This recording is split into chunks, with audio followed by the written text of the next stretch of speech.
비실비실한 바울이 선교를 이루더라.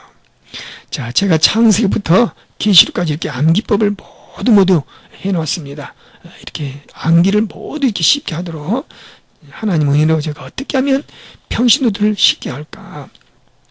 그래서 저의 성경 공부는 목회자들 위한 성경 공부도 됩니다만은 평신도 눈높이를 맞추는 성경 공부죠. 평신도 눈높이를 맞춰라. 그래서 목회자가 아무리 혼자서 성경을 많이 알아도 평신도들에게 소통이 되지 않으면 이 성경이 참 어려워집니다. 평신도들도 힘들어지고요. 제가 말씀드렸습니다만은 성경을 적게 읽고 많이 읽고 차이는 설교에 좀 잘한다 못한다, 설교에 성경을 많이 인용한다 인용하지 않는다, 그 차이 정도로 우리가 멈추는 건 너무 가슴이 아파요. 성경을 많이 읽을수록 이런 도구, 성경의 도구지요. 제가 지금 보고 있는 게 이 성경 멀티미디어 도구를 통하여 재밌고 쉽게 아주 성경을 하나님의 구속사의 줄기를 잘 가르치는 것, 이게 이제 도구가 필요하는데, 이게 안타깝게도 성경 읽으면 어떻게 설교할 것인가, 설교 쪽에만 관심을 가지면 안 된다겠어요. 그걸로 끝나니까 성경을 이렇게 읽고 정리하면서 어떻게 가르칠 것인가, 그 가르침 속에 성경 설교도 다 들어있죠. 그리고 제가 말씀드린 대로 성경 설교, 꼭 이 성경 설교 한번 여러분 관심을 가져보아야 됩니다. 하나님의 구속사의 줄기를 쫙 뚫어가면서 성경을 뚫어주는 설교, 이 성경 소개하다가 날씨 이야기도 하고 시사 이야기도 하면서 또 교인들에게 하나님 말씀의 본문을 또 해주고 이렇게 얼마든지. 자, 그래서 비실비실한 바울 선교 이루더라. 아무튼 평신도의 눈높이를 맞추셔야 됩니다. 평신도 눈높이. 제 성경 공부의 특징이 평신도 눈높이를 맞춰라. 목회자 그저 실력 기르고 그저 무슨 연구하고 그게 아니에요. 지금 우리 한국의 대한민국이 좀 안타까운 점이 목회자들은 수준 있게 성경을 많이 아는데도 평신도들이 성경을 전혀 모른다는 거예요. 이게 보통 문제가 아니죠. 자, 이런 부분에서 꼭 우리가 활용해야 되겠습니다. 자, 봅시다. 1차 전도 이제 드디어 어디요? 1차 여정 13장 1절에서 12절까지 이제 가는 모습 볼 수 있죠. 자, 우리 이제 먼저 구브로 섬에서 최초로 누구를 만납니까? 전도자 총독 서기오 바울이죠. 바울. 지금 같으면 구브로 섬의 군수 바울을 볼 수가 있습니다. 이 바울을 만나서 사울이 바울로 이름이 바꿔지는 걸 볼 수가 있죠. 그래서 이제 하나님 은혜로 이 총독 서기오 바울이 하나님을 믿게 됩니다. 영접하게 되죠. 아마 선교 여행하면서 최초의 회심자가 아니었나 생각되어집니다. 자, 여기서 이제 총독 서기오 바울이 회심을 하게 되고, 또 이제 이 사단, 이 엘루마라는 이 악한 사단의 역사가 또 뒤져가는 것을 볼 수 있죠. 자, 이건 여러분 이제 성경을 보시면 잘 나와 있습니다. 자, 1장에서 우리 12장 그 안에 여기 있는 구브로 섬의 말씀이 잘 나와 있죠. 자, 여기서 이제 여러분 설교하실 때도 우리가 이제 제목을 잡아도 되겠죠. 최초의 당신에게도 최초의 열매가 있습니까? 복음의 열매가 있습니까? 이렇게 할 수 있고요. 그래서 이제 우리가 설교를 만들어내시면 되겠죠. 당신에게도 최초의 복음의 열매가 있습니까? 당신에게도 이 구브로 섬에서 최초의 열매, 누구요? 총독 서기오 바울. 그래서 당신에게도 최초 열매 있습니까? 아직까지 예수 믿으면서 10년 됐는데도 열매 한 사람도 없는 사람들, 복음의 열매, 정말 안타까운 일이죠. 복음의 열매를 맺어라. 우리 삶의 삶, 예수님이 마지막 주신 사명이고, 이렇게 얼마든지 설교 제목을 우리 세미나 오시면 같이 설교 제목을 붙여봅니다. 우리 같은 수강생들이 한번 설교 제목 붙여보고 여기서 어떤 설교를 할 것인가 또 같이 보고, 복음을 전하다 보니까 사단의 역사, 의의 원수, 바른 길을 굳게 하는 자, 하나님을 대적하는 자, 엘루마, 참 마귀의 자식, 이런 말씀, 또 우리가 전도하다 보면 얼마나 이 사단이 또 역사를 하는가 이런 것도 하고 또 이겨내야 되고, 이런 말씀들 여기서 볼 수 있죠. 자, 이 정도로 하고 세미나에서 자세한 강의를 하겠습니다. 그냥 넘어갑시다. 자, 이제 어디로 갑니까? 예, 버가. 우리 배웠지요? 구부로섬 가다가 믿음이 구부러져 버린 사람. 그래서 버가에서 가버렸네.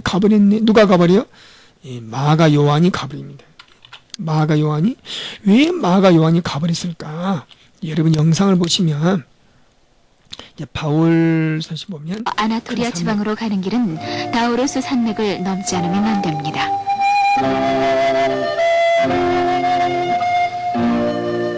기원전 1000년경에 이 고갯길이 열렸는데 로마 정부가 고개에 검문소를 설치하여 여행자의 왕래를 체크한 곳이 이곳 길리기아 현문입니다.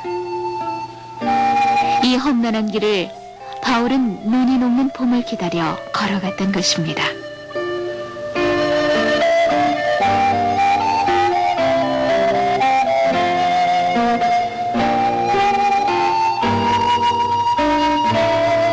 고개에는 알렉산더 대왕이 지금 이곳을 지나도다 라는 말을 새긴 비석이 서 있습니다. 바울도 이곳을 지나며 이것을 보았을 것입니다. 우리가 길리기아 평원 얼마나 좋습니까? 누르기만 하면 이렇게 영상이 나오고. 그래서 여기 오시면 우리 회원들끼리 이런 성화 영상 또는 이제 뭐 이런저런 영상, 유머 영상까지 심지어 아주 멋진 영상까지 설계에 도움되는 많은 영상들, 성지순례까지 많이 가지고 있습니다. 이거 서로 나누시면 돼요. 여기다가 이 부분에 수백 개, 수십 개 가서 복사해서 붙여넣기만 하면 바로바로 누르면 나옵니다. 따당 누르면 바로 나오고. 그래서 바로 이렇게. 길리기아 평원으로부터 정말 좋은 세상이죠. 자, 이렇게 해서 이제 우리 버가에서 가버려. 이제 방금 이 영상 보는 것처럼 여기에 큰 산맥이 있습니다. 산맥. 이 산맥을 넘기가 정말 힘이 들죠. 그래서 많은 사람들이 포기하고 아마 이 마가 요한도 이 산맥을 넘지 못해서 아마 도중에 예루살렘으로 돌아갔다. 여기서 아주 바울이 기분 나빠죠. 자, 어쨌든 이제 그래서 참 우리가 하나님 일을 하다 보면 또 이런 경우가 얼마나 많이. 물론 나중에 요한도 내 아들아, 바울이 내 아들아 이렇게 나중에 다시 또 마음을 고쳐잡고 주님을 위해서 헌신하는 거 볼 수 있습니다. 자, 이제 총독서기의 바울에게 박수엘루마가 대제가요. 요한은 떠나가고. 여기까지 핵심이죠. 자, 봅시다. 1차 여정에서 이제 갑시다. 가죠. 비실비실한 바울 선교 이루더라. 비실비실한 바울 선교 이루더라. 그래요. 제가 이 지도 같은 것도 제가 손수 전부 다 제가 직접 제작해서 이렇게 만들었습니다. 일단 하나님 은혜로 저에게 멀티미디어 은사를 주셔서 제가 직접 이렇게 지도도 전부 제작을 했습니다. 자, 이렇게 이제 바울이 여기서 이제 비치디 안독에서 어떤 일이 벌어졌는지 13장 14절에서 52절까지 보면 잘 나와 있죠. 여러분 이게 보시면 그렇게 어렵지 않습니다. 이제 뭐 그렇게 여기서 어떤 말씀을 하시는지 여러분 이제 잡아내시면 돼요. 제가 강의 시간이기 때문에 자세히 하지 못합니다. 이해하시고 그 다음에 이고니온에서도 어떤 일이 벌어지는지 여러분이 보시면 되고 여기서 꼭 기억할 것 루스드라 이거 잊으시면 안 돼요. 루스드라. 그래서 자 루스드라는 어떻게 암기한다? 루스드라 발 쓰더라 그 다음에 뭐야? 돌 쓰더라 쓰더라 뭘 써요? 발 쓰더라 돌 쓰더라. 이 말씀은 루스드라에서 바울이 누구를 일으킵니까? 안진병이를 일으키는 사건을 볼 수 있습니다. 사도행전 14장 8절 보니까 발을 쓰지 못하는 한 사람이 있는데 나으면서부터 걷지 못했더라. 전혀 걸어본 적이 없었더라. 그래서 바울이 이 사람을 보니 구원받을 만한 믿음이 있는 것을 보고 바로 예수 이름으로 큰 소리로 14장 10절 네 발로 일어서라. 그렇죠. 예수 그리스도 이름으로 명하노니 네 발로 일어서라. 그 사람이 벌떡 일어서니라. 놀라운 역사죠. 그래서 와 우리 중에 신이 내려왔다. 그래서 제우스 신 또는 헤르메스 신 헤르메시스 신 제우스 신 헤르메스 신 난리가 나죠. 그래서 이제 바울이 옷을 찢으면서 어찌하여 나를 주목하느냐. 우리 예수님을 바라보라. 정말 멋진 바울이죠. 이제 아주 많은 사람들이 이 일로 인하여 예수를 영접합니다. 이때 아주 이제 유대인들이 기분이 나쁘죠. 그래서 여기서 발 쓰더라. 나면서 앉은 벤이 한 번도 걸어보지 못한 사람이 불쌍한 사람 예수 이름으로 고쳐줍니다. 그래서 발 쓰더라. 그 다음에 이제 돌 쓰더라. 돌 쓰더라. 유대인들이 기분이 나빠요. 왜 유대인들이 기분이 나빠요? 자기들만 하나님의 자녀들인데 예수 믿으면 하나님의 자녀들이기도 하고 바울과 바나바가 이런 사람들이 다니면서 예수쟁이들이 다니면서 예수 믿으면 하나님의 자녀다. 우리만 하나님의 자녀인데 유대인들은 아주 교만한 거죠. 우리만 하나님의 자녀지 왜 너희들이 하나님의 자녀되느냐. 선민의식이 이제 교만한 거죠. 하나님의 자녀로 먼저 부름받았던 것은 하나님의 자녀로서 복음을 전하고 땅끝까지 증인되라는 이 말씀을 주시려고 했지만은 이들은 참 교만해져 가지고 오히려 반대로 복음의 방해꾼이 됩니다. 예수를 거부합니다. 핍박합니다. 예수 믿는 사람들을. 기가 막힌 일이죠. 이스마엘이 이삭을 핍박했던 것처럼 유대인들이 이제 정말 핍박하는 거예요. 진정한 하나님의 자녀들을. 그래서 이제 기분이 나쁜 겁니다. 그리고 율법, 바울이 야, 예수 믿으려면 하나님이 자녀 되려면 율법은 필수가 아니고 선택이다.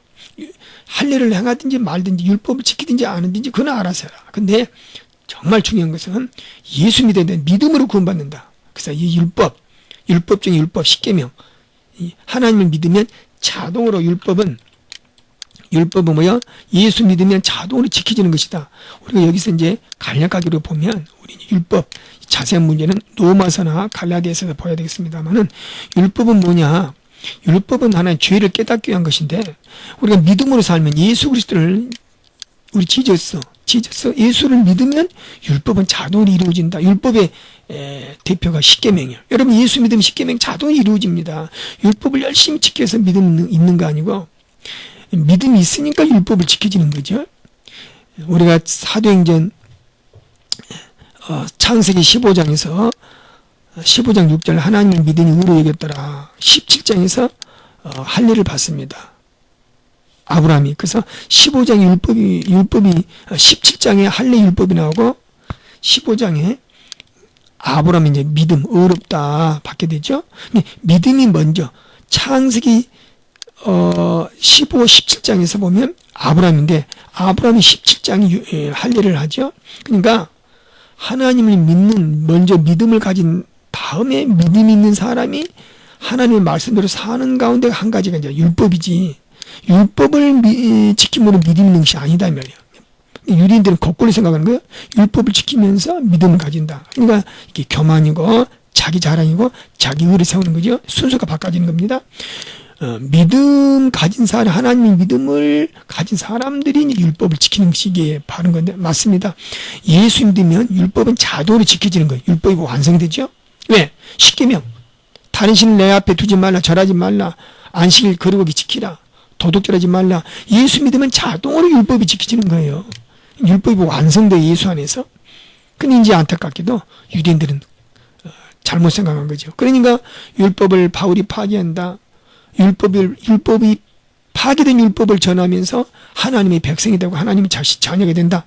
이게 아주 잘못된 것이죠. 유대인의 눈으로 볼 때는 바울이 아주 기분 나쁜 겁니다. 그래서 바울을 돌로 쳐 죽이려고 하죠. 돌 쓰더라.